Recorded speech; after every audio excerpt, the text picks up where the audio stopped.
हल्का हल्का इसमें नमक भरते जाएं।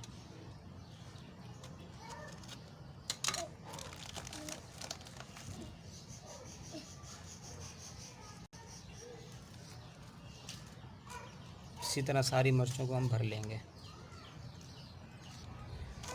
दोस्तों ये याद रहे कि कोई भी चीज़ गीली ना हो। चने भी उबाल कर अच्छी तरह से उसको खुश्क कर लेना है। इसी तरह मिर्च वगैरह को धोकर इसको भी सुखा लेना, खुश्क कर लेना है। पानी किसी भी चीज़ पे लगा हुआ ना हो, गीली कोई चीज़ ना हो। मिर्चें हमारी सारी भर गई हैं, तो अब हम इसमें ऐड करेंगे आम। ये हमने काट कर 4 घंटे के लिए इसे खुश्क होने के लिए रख दिया था। तो आम हमारे अच्छी तरह खुश्क हो चुके हैं, और हमने इस पर नमक नहीं लगाया था। तो इसका तरीका यही होता है, इसको काट कर नमक लगाकर 4 घंटे के लिए सूखने के लिए रख देते हैं। तो हम इस पर नमक लगाना भूल गए थे। इसके बाद हम ऐड करेंगे इसमें लिसूड़े। इनको हमने 4 से 5 मिनट के लिए उबाल लिया था। 4 से 5 मिनट के लिए आप उबाल लें, और याद रहे इनकी डंडी नहीं तोड़नी लिसूड़े की। तो डंडी अगर टूट जाएगी तो उसमें चिकनाहट हो जाती है, अगर इसकी डंडी टूट जाए तो। लिसूड़े की डंडी नहीं तोड़नी, डंडी समेत इसको उबाल लेना है आपने, और इसी तरह ही अचार में शामिल करना है। अचार का सारा सामान हमारा पूरा हो गया, तो अब हम इसमें ऐड करेंगे मसाले। तो सबसे पहले हम इसमें खुश्क धनिया ऐड करेंगे। या आप अपने हिसाब से अपनी ज़रूरत के मुताबिक मसाले ऐड कर सकते हैं।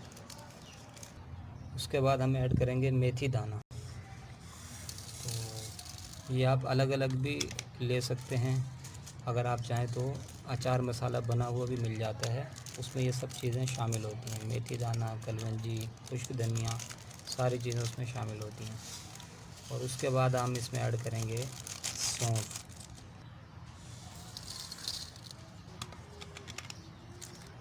उसके बाद हम ऐड करेंगे इसमें कलवंजी दाना, कलवंजी इसमें हम ऐड करेंगे।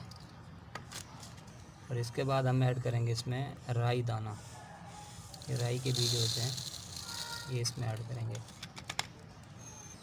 और उसके बाद हम ऐड करेंगे इसमें नमक शामिल कर लेंगे। ये मसाले हमारे इसमें अब हो गए पूरे। आप अगर इसमें लाल कुटी मिर्च ऐड करना चाहें तो कर सकते हैं, हल्दी भी आप ऐड कर सकते हैं। तो हम यही मसाले इसमें ऐड करेंगे। तो लास्ट में हम इसमें ऐड कर लेते हैं सरसों का तेल।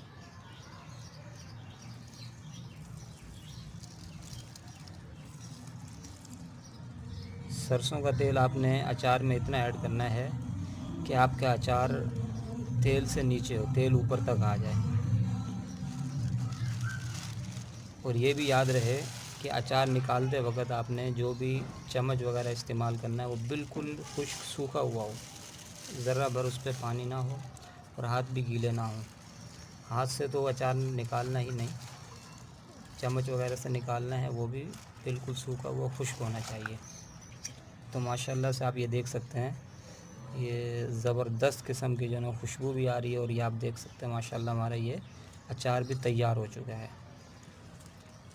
इसे हम 3 से 4 दिन तक रख लेंगे। 3 से 4 दिन में काफ़ी हद तक ये तैयार हो जाएगा।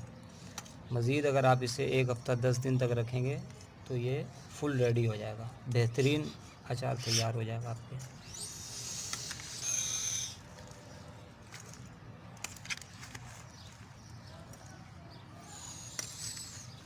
तो ये आप देख सकते हैं माशाल्लाह अल्हम्दुलिल्लाह ये ज़बरदस्त किस्म का अचार ही हमारा तैयार हो चुका है।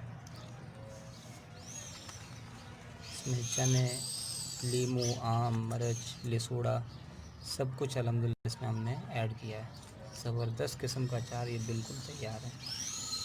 इसे अब हम किसी भी एयर टाइट जार में इसको हम बंद करके रख लेंगे। अगर आप इसमें हाथ नहीं डालेंगे, चम्मच से आप अगर इसे निकालेंगे, एहतियात करेंगे, तो आप 1 साल तक ये आपका अचार कभी भी ख़राब नहीं होगा।